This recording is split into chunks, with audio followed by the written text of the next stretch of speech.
Gjinestra.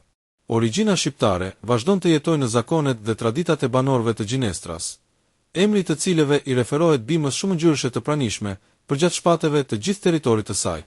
Gjinestra është një fshat i vogël me origjinë arbëreshe, i vendosur mbi një kodër me pjerësi të butë, ku gojdhënat e banorëve, të cilët kryesisht flasin gjuhën shqipe, dëshmojnë krenarinë e një identiteti të ruajtur dhe të mbrojtur ndër vite.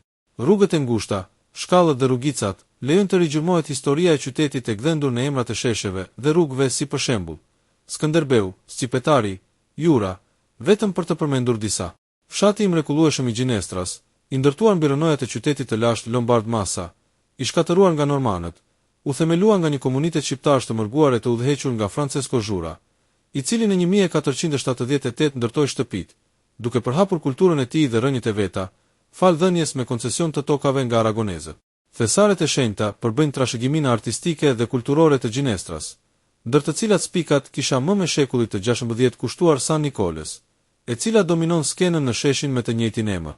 Brenda kishës, me një nef të vetëm, ku në të djathtë të presbiterit mund të admirohet një vatër pagëzimi në gu lokal, ndërsa në të majt dominon grupi skulpturor dhe piktural i shenjtores Maria së Konstantinopojës, shenjtore mbrojtëse e qytetit, magjepse për marrëdhënien e saj harmonike midis formës dhe ngjyrave.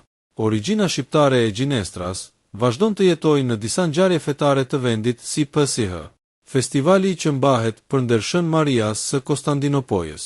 Në ditën e Rëshajve, Virgjëresha është në qendër të festimeve solemne që kulmojnë me një procesion, varg i gjatë njerëzish që ecin ngadalë nëpër rrugët simpatike të qytetit. Ngjarja e ka origjinën nga shfaqja e Maris, e ardhur nga lindja, tek person të cilit ajo i kërkoi të ndërtonte një vend kulti përndër të saj, pikërisht aty ku ndodhet shenjtërorja aktuale e Shën Marias së Konstantinopojës.